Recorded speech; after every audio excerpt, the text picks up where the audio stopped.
Bueno, muy bien, seguimos en Sin Fronteras en esta noche. Vamos a presentar a estos amigos que nos visitan nuevamente en el marco de Memoria de Malvinas, que se reedita en este 2017, tal vez ya es más sobre fin de año, pero bueno, en definitiva con una buena experiencia que se desarrolla en las instituciones escolares. Vamos a charlar con ellos, dos integrantes de este equipo que hace ya bastante tiempo están llegando a nuestra zona, excombatientes de Malvinas, veteranos de guerra. José Cruz, por un lado. José, buenas noches. Gracias por la visita de nuevo, por las Toscas, por la zona, ¿no? De nuevo, y muy feliz de estar nuevamente. Nuevamente. De Y el verdad. amigo Esteban Tríez también, ya no es la primera vez, sino la tercera o cuarta que está por acá, Esteban. ¿Cómo va? Exactamente, ya es la cuarta La vez cuarta vez. consecutiva, así que gracias por seguir confiando en nosotros. Bueno, recién decíamos un poco más sobre el final de año, se hizo la edición 2016 de Memoria de Malvinas, pero en definitiva con el mismo espíritu y la misma posibilidad de llegar con contenidos, con mensajes, que es el fundamento de todo esto, a las instituciones escolares, a los alumnos y fundamentalmente a las nuevas generaciones en general, ¿no?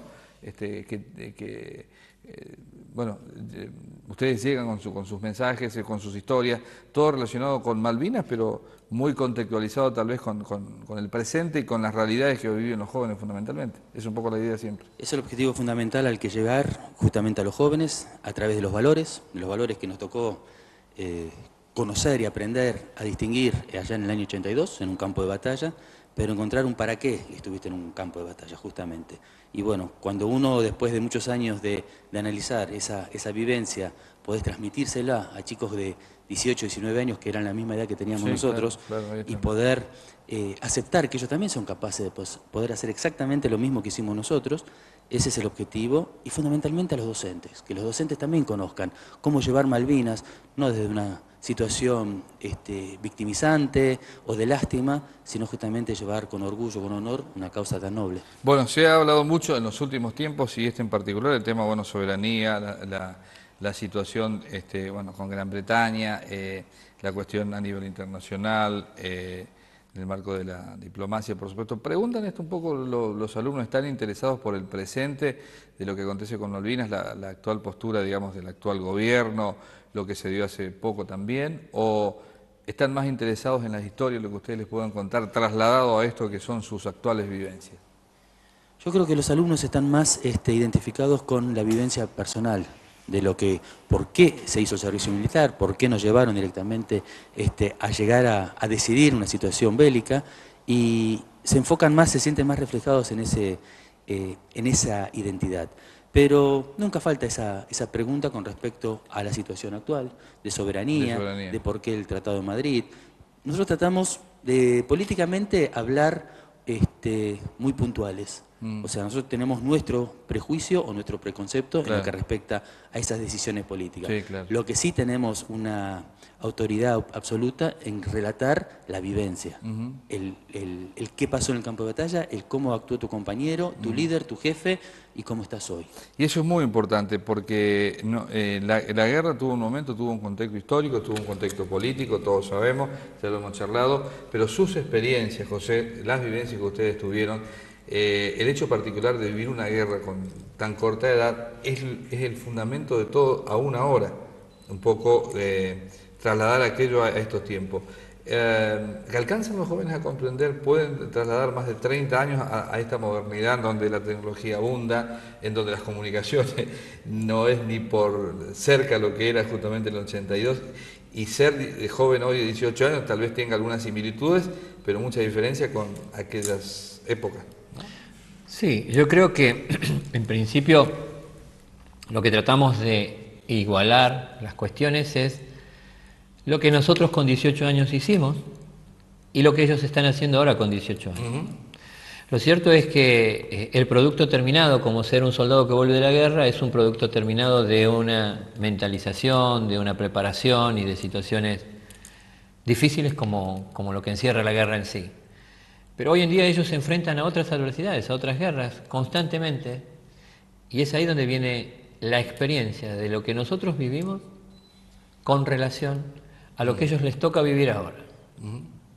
Y ¿Cómo que, son- por ejemplo, José, dónde pueden encontrar un punto en común? Porque bueno, ustedes no estaban preparados ni habían decidido ir a la guerra, esto está absolutamente claro, sino que tuvieron que afrontar sobre la marcha cada uno con su forma de ver, inclusive el mundo, la vida, y dentro de lo que se puede ver la vida a los 18 años, como puede pasar hoy. Pero ¿dónde podemos ver algún tipo de similitudes, encontrar algo para unir a esas generaciones en 30 y pico de años? Yo lo que encuentro el punto exacto de unión es justamente en la toma de decisión. Vos recién decías, no pudimos decidir. Eso es un poco relativo, porque resulta que con el transcurso de los años los veteranos nos vamos agrupando, tenemos reuniones, Sí. y una de las preguntas puntuales es, ¿te obligaron o tuviste en algún momento la oportunidad de decidir? A ver. Desde lo personal, yo recuerdo éramos 18 de los de la agrupación Perros de Guerra, y justamente ¿En qué batallón estaban? Batallón de Infantería y Marina, Batallón Seguridad de la Base Naval Puerto Belgrano. Puerto Belgrano. Íbamos a ser desplegados 18 guías con 18 perros. Entonces, cuando te van entregando los equipos, con lo que va acelerando el proceso hacia dónde vamos y vos vas tomando conciencia, porque para nosotros también como soldados era, no van a venir, no hace Claro, falta. Era como un desafío Claro, era por las dudas. por las dudas. Por las dudas. Pero bueno, ¿Cuánto hacías vos que estabas cumpliendo el servicio militar? yo ya llevaba 12 meses. Ya tenías una instrucción fuerte, digamos. Fuerte, sí, sí, sí, sí. Es más, para mí el 2 de abril yo lo recuerdo porque iba a ser el relevo, me faltaban 45 días para volver a mi casa. Mira. Entonces estaba entrando la nueva camada, por así decirlo, de gente que se iba a instruir para hacer el reemplazo de mi tanda. Mira. Bueno, y lo que te quería decir es que en esos momentos previos, cuando ya empiezan a entregarte los equipos, el armamento y que la cosa va tomando cierta seriedad, en mi agrupación surgió la pregunta, ¿alguien no quiere ir? Y verdaderamente uno levantó la mano y dijo, no, no quiero ir. Pero lo curioso es que detrás de ese que no quiso ir, había 15 brazos levantados, o más. Y de hecho, cuando por eso te digo, vamos nosotros también aprendiendo de nuestras vivencias, los veteranos. En ese momento, como decía José, ya lo vamos a sumar a Esteban también en esta opinión, a ver cuál fue su experiencia, sin el conocimiento real de lo que venía. No, ni imaginar. ¿No? ¿A vos te tocó estar en combate directo? ¿Cómo fue tu situación? No, yo lo que estuve en una tercera línea, Ajá. que se llamaría así, en un acontecimiento muy, muy particular que ya casi al final del desenlace de la guerra, nos habían desplegado a una colina que se llama Supper Hill y teníamos que custodiar un nido de ametralladora nuestro, para que los ingleses no lo atacaran. Y ahí es donde nos desplegan con 5 perros, 5 soldados. La intención es que los perros con sus capacidades detectaran el ataque. Claro. Y te pregunto, porque ahí ya por supuesto que vivenciaste que era la guerra y Sí, de totalmente. aquella decisión que tomaste levantando la mano diciendo sí voy, quiero ir, frente a esa incertidumbre en realidad no saber qué iba a pasar, ¿te arrepentiste? ¿Volviste a decir por qué no dije que no? ¿O estabas convencido de lo que hiciste estaba bien al decidir en aquella ocasión? Mirá, te soy sincero, hubo parte de ya cuando habíamos llegado a la permanencia donde la gente escribía cartas y muchos decían quisiera estar en tu lugar. Claro. En varias oportunidades yo pensé, sí, te cambio el lugar y yo me vuelvo. Lo que también sucede es que el espíritu de grupo, que es lo que resaltamos siempre en cuanto a lo que significó el servicio militar, si vos ves que tu amigo está yendo al frente, es imposible que vos te quedes. Claro. Entonces, ese acto de heroísmo, de valor, podríamos decir, Sí, es sí. contagioso. Entonces, en los desenlaces, que si bien no están previstos, vos lo empezás a incorporar. El desenlace, ya sabés, iba él y voy yo.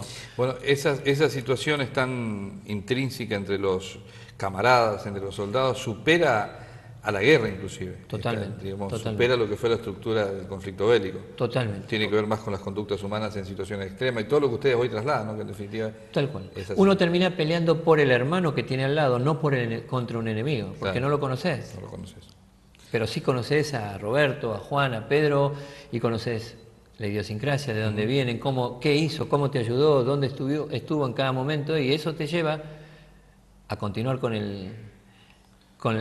la instrucción y con la directiva de avanzar, retroceder o hacer un acto de arrojo, sea el que sea. Bueno, y el espíritu de supervivencia particular también que seguramente aflora mucho más fuertemente. Sí. Bueno, escuché en los últimos comentarios de gente que estuvo más experimentada que yo en la batalla cuerpo a cuerpo o que disparó mucho más proyectiles.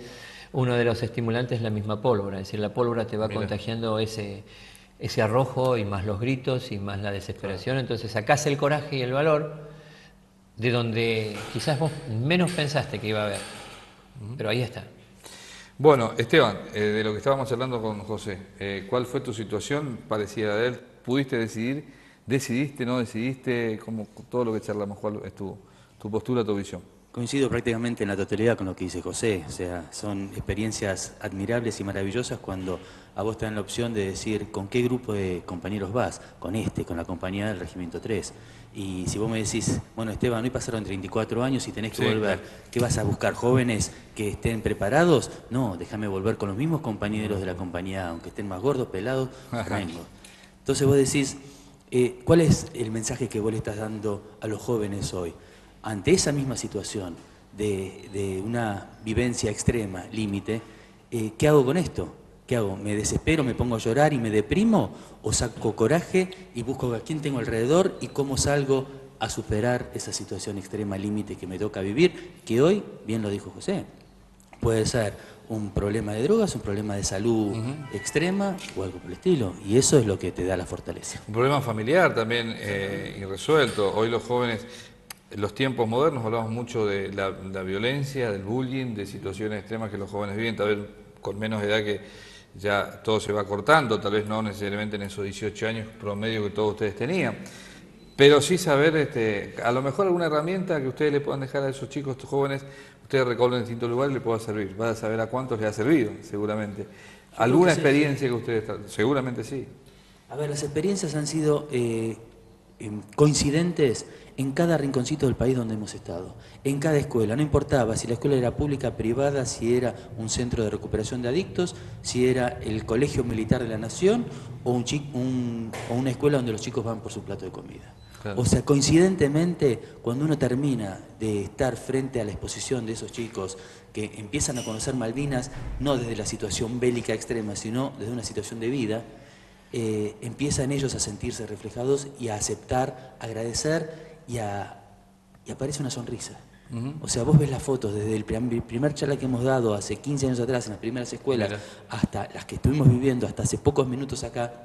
Siempre hay sonrisas, hay orgullo, hay honor, me quiero sacar una foto con vos. Claro. Estamos hablando de la guerra, de la muerte, de la mutilación, de lo peor. Vos, claro, qué cuestión para no separar entre también aquellos que seguramente querrán saber, como nos puede pasar a cada uno de nosotros, la cuestión, anecdótica tal vez, lo que te pasó, cómo estabas, qué sentiste, cuándo es miedo, no es miedo, a trasladar a lo otro, a lo más esencial que es la experiencia de vida. Es decir, me parece por lo que me cuentan ustedes que lo que subyace no es tanto me contó la historia un excombatiente de cómo es la guerra, sino me contó su experiencia de vida. Queda más esto último en el balance. Queda completamente esto último. ¿Y qué puedo hacer yo y qué me sirvió a mí como oyente de la experiencia de vida de un veterano de guerra? ¿Y qué hubiera hecho yo? Y si yo siempre digo a los jóvenes, ustedes están en una aptitud de poder hacer las cosas 1000 veces mejor que lo que hicimos nosotros, porque ellos ya saben lo que es trabajar en equipo, saben las comunicaciones y el intercambio que van teniendo. Entonces lo único que les falta a ellos es tener ese convencimiento de que esos valores, que yo los descubrí 20 años después de la guerra, 20 años después, que no pierdan ese tiempo y que esas herramientas que nosotros les dejamos, que ya los empiecen a asimilar hoy y vean qué pueden hacer ellos con eso. ¿Por qué lo descubriste tanto tiempo después, Esteban? Porque el regreso fue el peor que haber estado en el campo de batalla. Entonces cuando vos regresás a una sociedad que no sabe cómo recibirte, una familia que te observa y que no sabe si preguntarte o no preguntarte, lo mismo con tus amigos, un Estado Nacional totalmente que te dice que Malvinas es el carro atmosférico de la Argentina, entonces vos decís, y yo soy parte de Malvinas, o sea que esto es lo que hoy están inculcando. Cuando salís a buscar trabajo y te dicen, no, todo perfecto, pero el loquito de la guerra no tomamos, eso te silencia y es tu autodefensa. Cuando empezás a encontrar, después de muchos años de silencio y de pensar el por qué me pasó esto, el por qué el miedo, y por qué esto, y por qué el hambre y el frío, y esto y la muerte, y decís, ¿y para qué estoy con vida? ¿Para qué estoy yo acá? ¿Por qué Dios decidió que yo tengo que seguir acá, parado en esta situación? Y le encontrás sentido al haber vivido eso.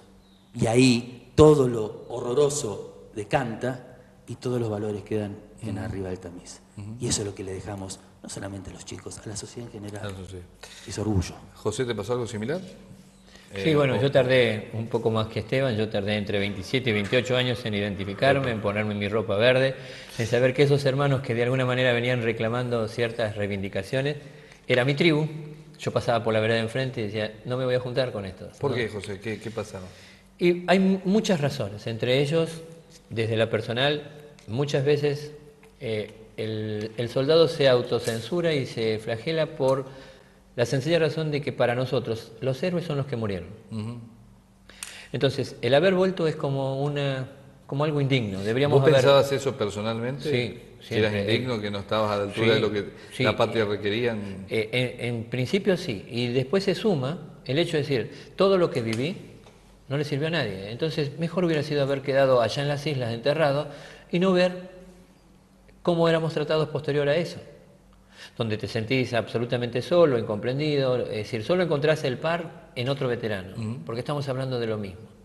Y también te juega una mala pasada, porque vos a partir de la guerra entendés que el código de unión es sagrado. Entramos todos al campo de batalla y debemos salir todos, aun cuando salgamos destruidos. Claro. Entonces, ese entrar y salir en cada circunstancia de la vida te va marcando. Y vos te das cuenta que si tenés un jefe que te habla de cumplir un horario y resulta que él no lo cumple, es decir, eso te tala en lo profundo y se revive de vuelta. Es decir, este no es mi líder. Y en cada ámbito, desde el eclesiástico, el político. El laboral, el social, para nosotros uno de los mayores flagelos es el que habla de algo que no sabe y algo de lo que él no puede dar el ejemplo. ¿Pasa con esto? ¿Se han encontrado ustedes con personas que a lo mejor con buena voluntad o no tan buena voluntad hablan de todos estos temas y ustedes se dan cuenta que realmente están cometiendo graves errores o que no están contando efectivamente lo que es o no están por el camino que tiene que ser? Son un poco algunos chantas que pueden aparecer, para ser más concretos, ¿o no? ¿Entre nosotros? Sí, que surgen o que Sí, están en los... sí. La guerra por lleva al ejemplo? ser humano a su máxima degradación humana. A partir de allí hay algunos que entre nosotros mismos, y tratamos de que eso se corrija, Sí. cuando alguno cuenta una historia que está demasiada preparada y que de pronto la estás dejando como que no te iba a pasar nada o vos eras más valiente que todos los valientes. Claro. Más para el cine que... Claro, no, eso no nos agrada y nosotros por lo Bien, bajo bien. una patada en el tobillo como mínimo Tranquilo. en la exposición y después una conversación mano a mano. Claro. ¿Pero por qué? Porque el compromiso es, si estamos con los jóvenes o el pueblo mismo, necesita la verdad, sea así de chiquita o así de grande, Está bien. pero necesita la verdad. Por eso le preguntaba y me decía bien Esteban que el gran balance que queda, o lo único que queda, es esto último y no tanto las historias de guerra que ustedes puedan contar como entretenimiento a lo mejor para los jóvenes, que es lo que ustedes no quieren, que quede eso como, bueno, qué hizo, qué no hizo. Si bien por ahí aparece, inclusive, ¿no es cierto?, puede aparecer alguna historia en el medio, pero que no es lo fundamental, sino que es el vehículo a lo mejor para dejar algún mensaje siempre final. Sí y no, o sea, la historia de guerra es importantísima, porque la vivencia que vos tuviste Claro, pero es no, donde vos como, conociste. no con el impacto únicamente por la No, historia misma. Eso. Exactamente. O sea, vas usando Malvinas Sí, claro. y No, sí, para seguro. contar, bueno, a mí me pasó esto, entonces, y en base a esto encontré aquello, y esto yo es lo que te regalo vos. Claro. Claro, no hacemos el hincapié en el detalle de cómo Sí, se sí. mató al Ajá. enemigo, por Sí, sí, ejemplo, sí, que sí, sí. hay osados y sobre todo en las escuelas los más chiquitos lo primero Te te preguntan, ¿mataste a pues, alguien? claro, ¿qué es usar un arma? Y por ahí habrán preguntas, inclusive esta, que muchas veces le habrán hecho, es, ¿sintieron miedo? ¿Y qué es el miedo? Porque nosotros sabemos lo que es el miedo, pero uno imagina que el miedo que podamos sentir nosotros jamás se puede comparar con el miedo que puedo sentir en una guerra, el miedo a la muerte, el miedo a que lastimen tu cuerpo, a que te hieran, todas esas cosas te preguntan. ¿A ustedes les cuesta esto decirlo? No, para nada, y yo disiento en eso, o sea, yo creo que el miedo, cada uno tiene la dimensión del miedo según las circunstancias Según que las está circunstancias, viviendo. claro. Puede estar en una guerra, se te puede estar muriendo un ser querido, o puede estar cruzando la ruta y viene un camión y te volteó para atrás. Sí. Ese miedo, cada uno no sabe cómo vas a reaccionar. ¿Cómo vas a Y yo siempre rescato que, y les contamos, el miedo es una emoción, no es ni buena ni mala, el miedo está Claro. permanentemente dentro de uno. Entonces, ¿qué hago yo con esto? Una cosa es la cobardía y otra cosa es el miedo. ¿Qué diferencia? A ver. El miedo te puede llegar a paralizar, porque vos podés ser el más valiente de todo y en el momento de reaccionar te paralizás y no podés mover un músculo, porque lo hemos vivido con el sargento Villegas, que le agarró pánico escénico y 45 días rezando logró encontrarse él y superar ese miedo. Mira. Y la cobardía para mí es el tipo que tiene ese don para correr para atrás 200 metros, bueno, eso sí es cobardía, porque si tenés ese don, podés correr 200 metros al lado mío para adelante. Pero el miedo no es ni vergonzoso, ni nos tiene que dar pavor a tenerlo, simplemente es una emoción que no sabemos cómo va a repercutir dentro de nosotros en el momento límite de nuestra vida. De lo que recuerdan, ¿qué cosa de las preguntas, las consultas de jóvenes, chicos, adolescentes les ha sorprendido más? ¿Para bien o para mal? No sé, que los hayas sacado un poco, digo, lo que ustedes tienen preparado, o que nunca esperaron que alguien les pregunte. Algo que puedan recordar. Yo tengo una que me preguntaron en una escuela secundaria y me dijeron si hubo algún momento que fui feliz en la guerra. Fue una pregunta hermosa, extraordinaria. Y yo le dije, la gran mayoría del tiempo que estuve en Malvinas fui feliz. Ah, la pucha, y qué respuesta también. Porque éramos jóvenes de 18, 19 años que estábamos viviendo una aventura. Y cuando llegás a la realidad, en mi caso, mi vida cambió en el momento en que cae abatido Julio Segura, que fue el primer héroe de la compañía del Regimiento de Infantería. Ahí cambió mi vida. Y estamos hablando del 13 de junio a las 3 de la tarde. Ya con la guerra... Con la guerra en 45 días incorporada. El resto era ver cómo sobrevivir al hambre, al frío, a esto, a aquello, al miedo, justamente. Y nos hemos divertido. Y hemos buscado la forma de hacer macanas como cualquier joven de 18 o 19 años. Esa fue mi experiencia. Después de eso, ¿pensaste alguna vez, sentiste culpa por aquello de decir... ¿era tan joven y hice cosas y no me di cuenta que era una guerra? ¿O nunca? Yo nunca sentí culpa ni tampoco me sentí... No digo culpa, digo, mirá lo que hice, como nos puede pasar a cualquiera de nosotros que hicimos cosas a los 18 años y hoy decimos, mirá lo que hice. Seguramente lo repensás en ese sentido, pero... no me arrepiento, o sea, yo nunca sentí el por qué volví yo con vida. Y digo, bueno, me habrá tocado volver. O sea, nunca me sentí culposo porque esos 649 murieron y yo volví. Y tampoco me sentí, digo, pude entender, tal vez ahora, tal vez muchos años hice un bloqueo de mi cabeza en lo que fue la guerra, pero ahora entendí qué hermoso es haber vivido cada circunstancia de mi vida. Y si vos me decís de la guerra, obviamente. Lo único que cambiaría en mi vida, que también una vez me hicieron esa pregunta, me dice, señor, usted después de hablar esto, ¿qué cambiaría de su vida? Claro. Y yo le digo, lo único que cambiaría en mi vida fue un momento donde mi hija me planteó un problema hace 15 años atrás, su problema personal, que se había peleado con el novio, y yo la ninguneé, le dije, eso no es un problema. Mira. Y después entendí que ella vino a confiar en mí con su problema. Claro, bueno, eso bueno, es lo que cambiaría. José, ¿alguna pregunta que te haya sorprendido, que te haya... No, la verdad colocado que no. Un poco, ¿no? No, pero por ejemplo, por mis principios de orígenes de un cristianismo muy firme, hubo algunos momentos donde en mi relato, en mi exposición, yo tengo 3 pilares muy básicos de mi exposición, que es Dios, patria y familia. Bien. Donde, bueno, ese tipo de situaciones hacen que uno les deje una gran enseñanza a los chicos y de ahí surgió... ¿Usted cree que Dios estuvo del lado nuestro o del lado de los ingleses? Te hago una pregunta y voy a referenciar un libro que leí, uno de los libros que más me impactó en la vida, que se llama Milka Erán, y después vamos a referenciar por qué se llama Milka Erán. Tiene que ver con, en realidad, el Salmo 91, Milka Erán a tu derecha y a tu diestra y a tu izquierda, y el ángel del Señor acampa en tu sector.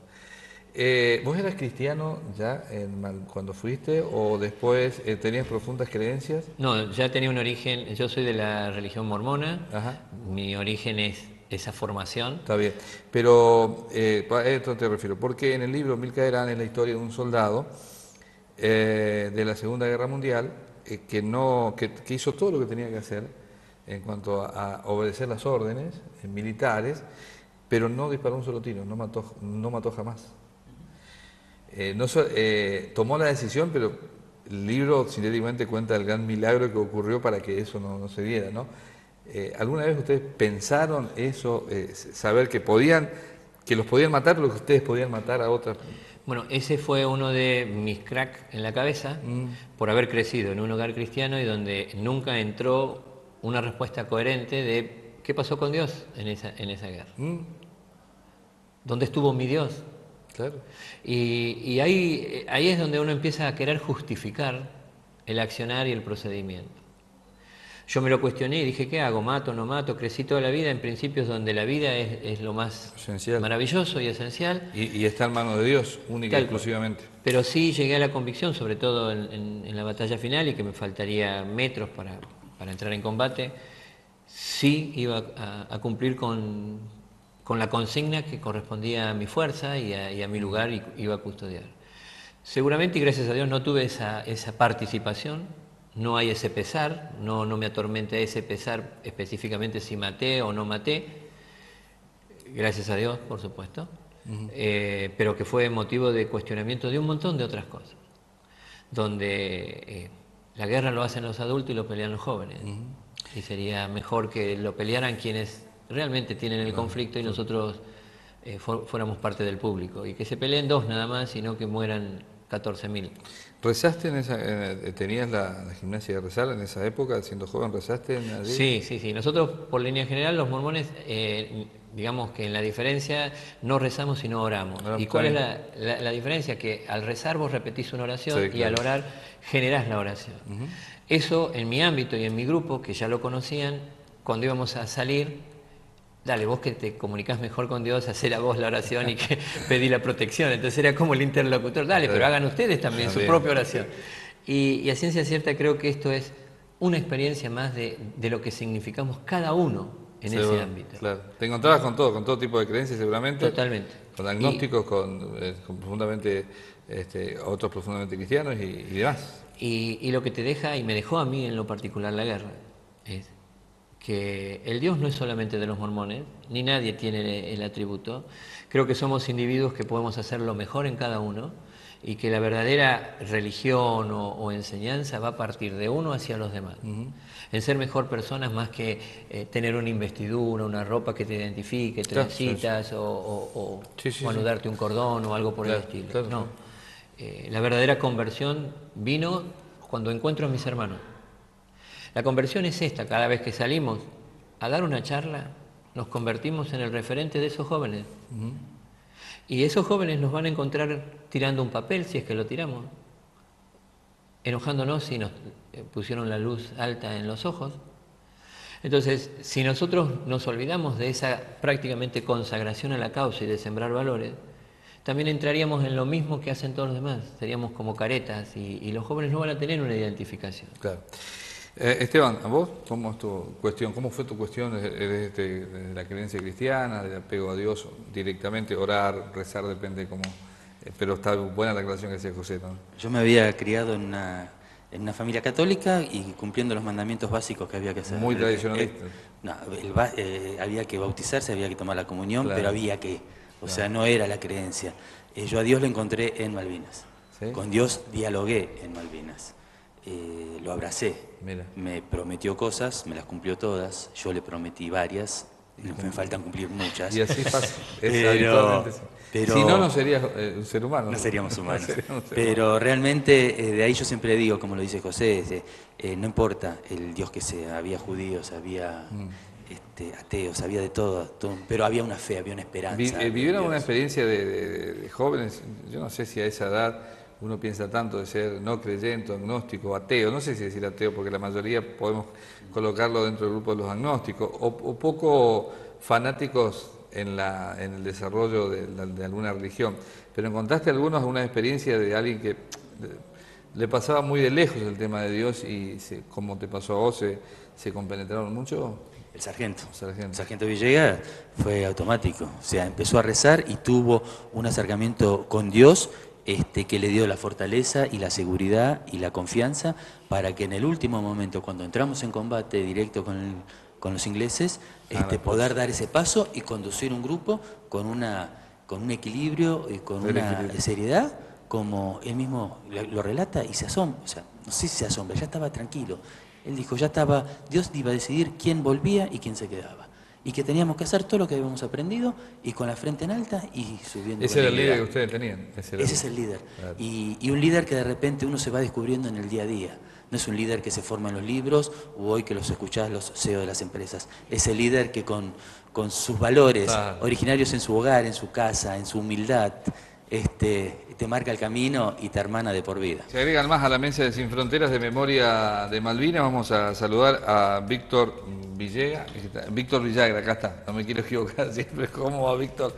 Ya te cambié el lunes, te cambié el nombre. Bueno, no te importa, dije, ya está. te di el nombre acá del amigo. Sí, hubo un cruce con José Cruz, pero igual, un amigo, un hermano.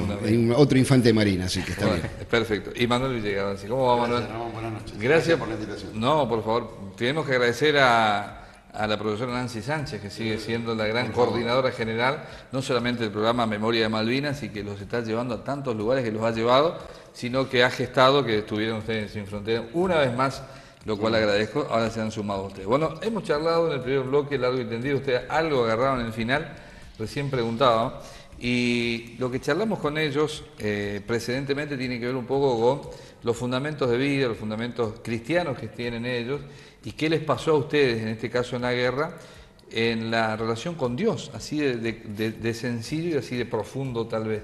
Si es que les pasó algo en la guerra, en la relación que tenían con Dios y la que tal vez tuvieron a partir del conflicto de la guerra. Sí, en el caso particular mío, fue realmente una relación impresionante. Es un tema que lo trato siempre con los chicos, porque les digo que siempre tenemos a Dios en la boca medio como de la boca para afuera. Totalmente. Y de repente el comentario es, algo debe haber, algún ser debe existir, pero en esos momentos de crisis, realmente uno se aferra a Dios, y yo siempre les cuento que yo a las noches hablaba con Dios y sentía la respuesta en mi corazón. Yo estaba seguro que estábamos hablando y que Él me escuchaba. Yo había llegado convencido de mi valor y de mi capacidad para conducir a mi gente, y llegó la primera prueba de fuego, que la tuvimos el 27 de abril, con una artillería propia. ¿Qué edad, Manuel? Yo tenía 23 años 23. y era sargento. Sargento, sí, sí. Y empecé a temblar como una hoja, pero no fue un temblor momentáneo, sino que estuve minutos temblando. Y no podía reaccionar, no podía hacer lo que le había enseñado a mi soldado Tríes, que él estaba haciendo lo que yo le había enseñado sentado en el pozo apretándose el casco contra la cabeza, y yo no podía, porque no me podía mover. Así que volví a mi posición con una preocupación enorme. ¿Qué va a pasar mañana si entramos en combate? Me van a matar a todos los hombres. ¿Qué le van a decir a mi hija? Tenía una nena de 3 años. Tu papá murió como una rata. Le decía, Dios mío, si me toca morir, déjame morir combatiendo. Y bueno, y hubo una relación tan especial que cuando llegó el día del combate, que fue el 14 de junio, que ese monte era un infierno realmente, yo subí hablando con mis hombres, haciéndoles recomendaciones, acuérdense lo que hablábamos, estén atentos, respondan por el fuego. Fue como si hubiera estado en un ejercicio, y yo siempre dije que esa tranquilidad me la había dado Dios, porque yo lo había comprobado que el miedo lo tenía como cualquiera.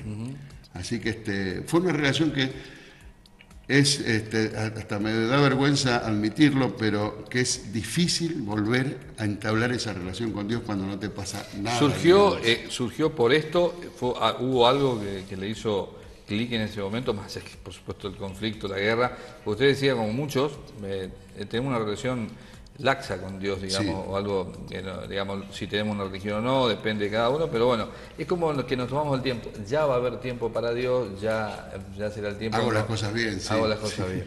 ¿Hubo algo específicamente o fue el contexto general que lo fue acercando nada más? En ese momento, En ese momento, ¿hubo algo particular que pudo haber ocurrido? no, en ese momento, bueno, lo que ocurrió Toda la fue situación. esa preocupación mía, ese miedo. El miedo. De saber qué va a pasar ¿y mañana cómo- si cómo llegamos lo- a entrar en combate. Lo hizo naturalmente, decía, comencé a hablar con Dios. Sí. Tenía algunas prácticas seguramente ustedes como de saber rezar, algo básico y nada más. Sí, seguro, sí, no Pero era de ir a la no. iglesia todos los domingos ni cosas por el Pero estilo. ninguna ceremonia especial, nada en particular, sino hablar directamente con Dios. Saber que hay un ser superior que estaba escuchando, eso fue Sí, pero totalmente. Esa fue la convicción y la fue certeza. tan lindo que después busqué otra vez tener la misma comunicación y me fue imposible, es imposible. Yo digo, es increíble que el hombre sea, yo creo que en el fondo ingrato, porque digo, en los momentos de una enfermedad grave, de un accidente grave, de una desesperación, ahí nos acordamos en Dios y le empezamos a pedir con fe. Claro. Pero mientras tanto lo tenemos medio como un bocadillo más, que Dios te ayude, que Dios te bendiga, y casi que lo decimos de la boca para afuera. Sí, Que es- comparto plenamente. Da hasta vergüenza propia. Pero es así, es así. Sí, sí. Lo que pasa es que en la vida cotidiana parece que está todo tranquilo, que tenemos todo controlado y bueno, Dios está... Creemos mucho en nuestras fuerzas, siempre Así nos es. sentimos capaces de Bueno. poder llevarlo adelante, ¿no es cierto? Bueno, en tu caso, Víctor, pues, ¿alguna experiencia? Mira, yo si bien vengo de familia católica, yo tomé la comunión en el servicio militar. Mira. En febrero y marzo, que nos tocó hacer la instrucción en el CIFIN, estamos hablando del año 82, y yo tomé la comunión en el servicio militar, y bueno, llevé mi librito de catecismo, pues lo llevaba conmigo sin saber que iba a Malvinas, ¿no? Y bueno, Claro. cuando hubo que empacar todo y alistarse, y bueno, obviamente viajó conmigo, y lo utilicé allá. Y me aferré mucho a la Virgen de Luján. Yo tenía una medallita de la Virgen de Luján en el pecho, y me aferré muchísimo a ella, y le pedí, así como Manu decía que conversaba con Dios, yo conversaba con la Virgen de Luján, y bueno, era como, yo soy medio confianzudo, ¿no? Y yo le digo mi negra, porque es mi negrita, la Virgen de Luján, y le pedía, le decía que me deje volver, que tenía mis padres que estaban desesperados por saber algo de mí, y bueno, y que me dé fortaleza para afrontar lo que me toque afrontar. ¿Quiénes te que me dé- esperaban, aparte de tus padres, en el continente? ¿Quiénes eran en los que pensaba, por los que quería volver más por tu propia vida y por vos mismo? Decías, ¿quién? Y bueno, es que si te lo digo me van a sacar más que volando, qué sé yo. Yo le hice una canción a Boca Junior. No, Fíjate vos qué loco que estaba, ¿no? Páseme la mano, mi amigo, porque nadie lo va a sacar Bien, de Ramón. Nadie lo va a sacar, al contrario. Obviamente pensaba en mi familia, mis amigos. En esa época, año 82, ya no estaba más el Diego. O sea, Claro, había el sido Diego campeón fue a la un año gira. antes. Yo llevé una foto de Maradona en mi bolsillo, Qué lindo. que yo ingresé el 1 de febrero y los Del 82. 82. Todo Habíamos lo- sido campeón un tiempito antes. Claro, y habíamos, no sé a qué viene la sonrisa, No, sí, pero sí, bueno. con Diego. Se está haciendo No, bueno, pero... la página deportiva. Bueno, Y pero me pará, están te digo, preguntando y no me dejan responder. Fuimos campeones, fuimos campeones con el gol del Mono Perotti frente a Ferro. Exactamente. Con la jugada del Loco Gatti. ¿Qué vamos a hacer? Estamos, Y bueno, y Boca hace una gira por Sudáfrica en el mes de enero. Ahí te trajeron. Y yo, deporte en el recuerdo. disculpe la teleaudiencia, Está bien, bueno. esto no es, Es parte, claro, parte. sí, parece un programa cómico, pero no lo es. Bueno, y yo lo fui a esperar a Boca, a Ezeiza, Sí. y a Maradona no me pude sacar una foto con Maradona, y le saco una foto a Maradona y solamente sale la cara de Maradona. Sí. Sí me saco con Mouso y me saco con Marito Sanabria. Mirá. ¿Por qué me fui a buscarlo a Boca Ezeiza? Porque yo a los 2 días ya entraba al servicio militar y no lo iba a ver más a Boca. Claro. Y bueno, Así que uno de tus pensamientos allá en Malvinas... tu era familia. volver porque quería volver a la cancha de Boca. Pero es los sentimientos, es la vida que Por cada uno supuesto. tiene y que se trasladó allá también. Y claro, el Club de los América, cada uno ha tenido su simpatía. Pero No sí, vamos a preguntar las simpatías futboleras de acá, pero... No, No, ganamos ganamos goleada. 4-1. 4-1 le vamos a ganar a... El rey de copas sigue vigente. Qué viejo es. Bueno. Bueno, nos habíamos quedado, Víctor, en esa cuestión de la profunda fe Me en aferré mucho a la Virgen aferrarse. de Luján. La verdad que sí, me aferré mucho a la Virgen de Luján. Es más, la chapa identificatoria, que la cual llevamos todos los soldados, son 2. Una quedaría, en el caso de fallecer uno, queda con el cuerpo, y la otra va al batallón. Mirá. En el caso de nosotros, gracias a Dios, volvieron las 2. Una, me fui caminando a Luján y la dejé en el altar de la Virgen de Luján. Hay una de mis medallas, y la otra la tiene mi madre. Bueno, les había consultado a ambos antes también sobre algunas preguntas, o una o varias, que pudieron haber surgido en todo este tiempo, ahora, acá, y en todo el tiempo que ustedes llevan exponiendo en las instituciones escolares, que los hayan descolocado. Una pregunta inesperada que los haya hecho pensar y que nunca hubiesen pensado que alguien les hubiese preguntado algo. Acá al amigo le preguntaron si fue feliz en la guerra, por ejemplo, y bueno, complicado. ¿A ustedes alguna pregunta así de algún alumno, de alguien que los haya descolocado un poco y que los haya hecho reflexionar algo? Sí, hay una pregunta que quizás es difícil de responder y se puede responder de varias maneras. Señor, ¿usted mató? Papa. Si decís que sí, mirá, hay un asesino. Y si decís que no, ¿y para qué fuiste a la guerra si no mataste ninguno? En mi caso particular yo no lo sabía y puedo decir que no, porque la noche que entro en combate le provocamos 8 bajas al enemigo, pero ninguna muerte. ¿Vos con qué tirabas? Yo tirábamos, en el momento que estaba de guardia, yo tiraba con Falpara, Ajá. junto con otro soldado, el soldado Rodríguez del BIN 2, otro infante de marina que él tenía un FAP, fusil automático pesado. Y bueno, cuando entramos, la noche que entramos en combate, en Camber, se van los ingleses y nosotros nos enteramos después de muchos años, yo en 25, de que le habíamos provocado 8 bajas, pero ninguna muerte. Una baja significa un herido o alguien que se cayó del bote. O, bueno. ¿Te interesó saber o por casualidad? Sí, me interesaba saber, pero vino por casualidad. Mira. ¿Te dejó más tranquilo saber que no habías matado a nadie? No. Por más que no.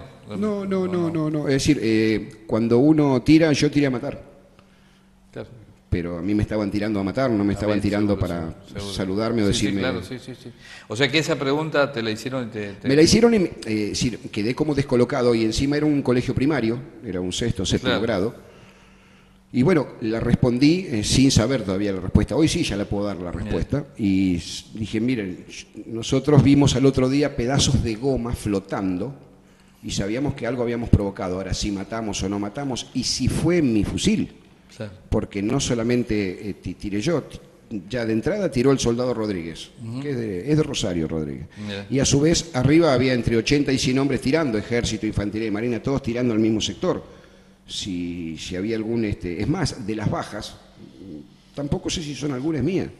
Sí, éramos los dos que lo teníamos más cerca, pero no por eso nos podemos adjudicar. En esa ocasión adjudicar. la respuesta no la tenía, después la No, hoy tengo una respuesta un poquito más cerrada. Pero tampoco la certeza 100%. Sí, la certeza de no haber matado. De no haber matado, ok. Pero después de las bajas, no lo sé. Manuel, ¿alguna pregunta para usted que lo Sí, haga? yo casualmente fue acá, creo que en Las Toscas, ¿no es cierto?, que nos hicieron esa pregunta si alguna vez habíamos llorado. Y bueno, que me terminó provocando una gran emoción, porque yo cuento que cuando soy herido y que cuando ya había sido rescatado por Esteban y el soldado José Luis Cerezuela, considerando que me quedaban pocos minutos de vida, le pedí que me mataran para no seguir sufriendo. Y le digo a Esteban que le avise a mi familia, a mis hermanas, a mi mujer, y cuando le digo a mi hija, ahí me largo a llorar. Claro. Y eso hace que Esteban diga, yo no lo dejo más acá, yo me lo llevo y me lleve. Y bueno, esa pregunta me descolocó mucho porque no me había pasado de emocionarme o de cortarme un poco en una charla, pero no de largarme a llorar casi desconsoladamente. Claro. Y bueno, y conté a continuación de que la segunda vez que lloro es cuando me despierto después de la operación, no sé cuánto tiempo había pasado, pero veo a los ingleses adentro y viene alguien y me dice, quédate tranquilo que ya se arregló todo. ¿Y cómo se arregló todo? Sí, ya nos rendimos, me dijo.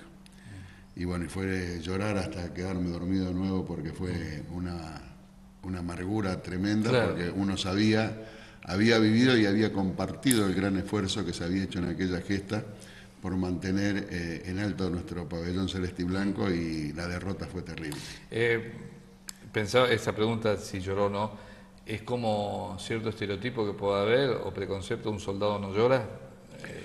Digamos, tal vez la pregunta tuvo que ver con esto. ¿O no? Seguramente miedo, el hombre no llora, o no, tal vez a ver si uno había pasado. A mí me pasó en esas dos situaciones pero puntuales. Pero que en definitiva es absolutamente normal que pueda. Sí, seguro que sí. Y bueno, y después de la guerra yo creo que a todos nos ha pasado o recordando o contando que no poder evitar la emoción, ¿no es cierto? Claro.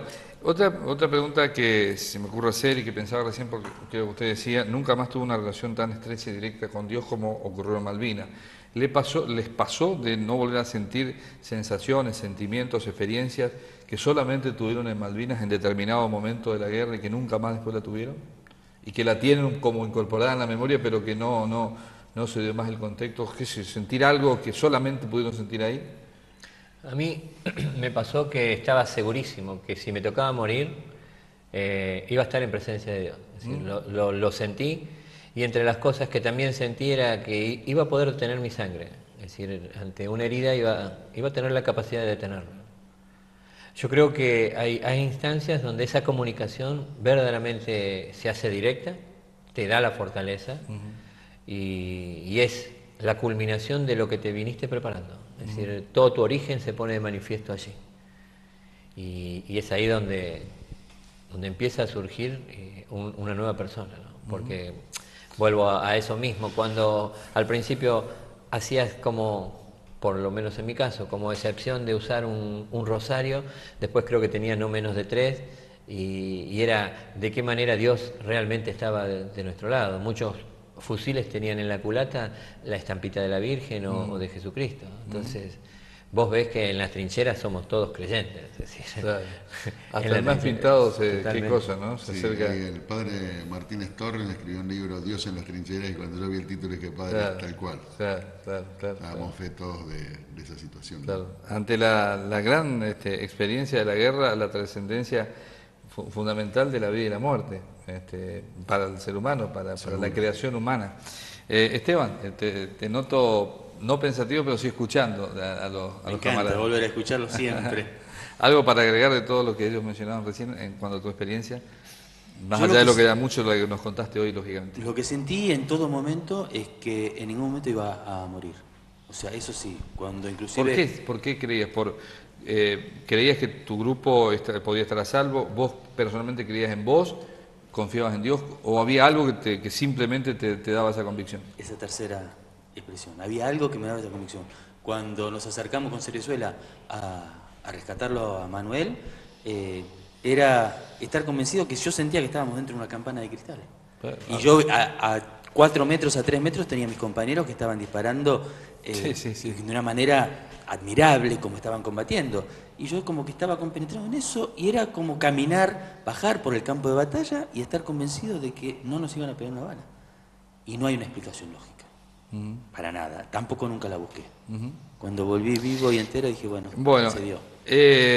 Yo la verdad que les agradezco enormemente, podríamos quedar mucho más tiempo y seguramente ustedes han trasladado esto nuevamente en esta memoria de Malvinas 2016 y digo, estoy haciendo una proyección porque el año que viene van a volver seguramente. Pero la última pregunta que les quiero hacer a los 4 es si hablaron con familiares, seguramente sí, de caídos, y que les haya recriminado, les haya preguntado por qué ustedes están vivos y mi familiar no, y si les pasó eso y si sintieron, qué sintieron con eso, en cuanto a charlar con familiares de caídos de Malvinas. Sí, en mi caso no me pasó, no lo sentí, si bien es cierto que tenemos la posibilidad de hablar con los padres que han asumido ese dolor y lo han transformado en orgullo. Claro. Y en homenajear a su hijo como un gran sacrificio que han hecho ellos por dar un hijo a la patria, ¿no es cierto? Seguramente debe haber quienes se deben preguntar, pero son los que están con su dolor y que no salen a manifestarlo porque yo creo que no lo pueden hacer y es un duelo interno. Totalmente. Pero aquellos que pudieron procesar ese duelo nos acompañan, sin ir más lejos la mamá del soldado maestro Julio Cao, de Folch. Bueno, los ejemplos que tenemos en nuestra zona acá de los caídos de héroes de guerra, la mayoría de los familiares también participan de los actos, como acá en Las Tojas tenemos a nuestro héroe de guerra, Héctor Aníbal Casali, y su hermano todos los años deja mensajes extraordinarios, cada 2 de mayo cuando se recuerda el hundimiento del Ara General Belgrano, y todos los años querido Jorge Casali, renueva esa emoción dejando mensajes, así que familiares que han perdido a sus seres queridos. ¿En tu caso? No, yo tampoco no tuve, por suerte volvimos mi grupo, vi caídos en el repliegue. No tuve contacto con familiares, pero para mí también la madre que nos representa y que nos cobija a todos es la mamá de Julito Cao. Mira vos. En la actualidad ella, un abrazo de ella es como una caricia en el alma de cada uno de nosotros con nuestras Y ella ven respectivas todos madres. ustedes a su hijo, seguro. Totalmente, siempre. Y nos tira de la oreja y se pórtense bien, no se peleen, traten de estar juntos, tiren todos para adelante. Y verla que ya a los años la van consumiendo, le van llegando y ese tipo de cosas, pero ella está tan entera de corazón y de mente y de amplitud que es un ejemplo. Bueno, Esteban, Víctor. En mi caso, cuando pude yo acercarme a los familiares de nuestros héroes, abrazarlos y decirle gracias porque dieron lo más preciado que ellos pudieron haber dado por la patria, que es la vida de un ser querido. Claro. Y muchas veces noté que cuando se enteraron de cómo había caído su hijo, su hermano en el campo de batalla, fue como que se le sacó una mochila de encima y dijeron, lástima haber pasado tantos años sin haber sabido esto. Pero mi juramento hacia ellos, y coincidimos los cuatro y tantos otros que están del otro lado, es mantener viva, con nombre y apellido, en cada charla que damos, la memoria de estos hermanos nuestros que dieron la vida por la patria. Y cerrando para lo que es, noto que los veteranos de guerra de acá de la zona, que tan compenetrados están con la causa también, están haciendo lo mismo. Y como vos bien lo decís, si estos familiares comparten con los veteranos de guerra, y ya está, yo creo que la misión está en buen camino. Bueno, creo que la respuesta de Víctor va por ese camino. Sí, sí, es lo mismo. No me tocó nunca una recriminación por parte de ningún familiar. El familiar más cercano, digamos, que manejamos es la mamá de Julio Cao. Y en mi caso particular, por ser un 12,7, uno de los 7 héroes que tiene la compañía, el soldado Maciel, de San Andrés de Giles, al cual conozco a la madre, hemos compartido actos y todo, y bueno, ella siempre dice que mi hijo está en el mejor lugar, que es el cementerio de Darwin, que es por el cual el hijo ha combatido, así que bueno, eso nos da la tranquilidad también a todos y las ganas de seguir la memoria, recordando constantemente. Hemos dado infinidad de charlas acá en la zona y los 649 es nuestra bandera, por ellos y para ellos. Todo el respeto y toda la gloria y el honor. Bueno, ¿cómo se renueva? Cada año en la charla que tenemos acá siempre van surgiendo y seguirán surgiendo temas, así como las exposiciones que ustedes dan en las escuelas, así que yo les agradezco enormemente, Víctor, Esteban, José y Manuel. Les agradezco enormemente la visita y bueno, sé que la pasaron bien, gracias a Nancy nuevamente, la profesora Nancy Sánchez, que ha coordinado. Realmente. ¿Los atendió bien Nancy nuevamente? Sí, pero es muy explotadora. Muy explotadora. Sí. Exigente. Vamos Habrá que reverlo para la No próxima. nos da descanso. Porque Se olvida que vamos para los 60. Mañana empieza la mañana y hasta la noche última hora. Gracias a Nancy, gracias a todo el equipo, gracias obviamente a todas las localidades del norte santafesino y un gracias muy especial para los veteranos de guerra de la zona. De la zona, sí. Que la verdad que nos recibieron Comparten con ustedes ningún tipo de con mucha mezquindad. generosidad. Y la verdad, verdadero ejemplo a seguir. Y bueno, vamos por más. Viva la patria. Bueno, Viva. Gracias. Gracias. Y nosotros nos vamos a la pausa con un Viva la Patria entre todos, ¿puede ser? Sí. Dale, a ver. ¡Viva la patria! ¡Viva!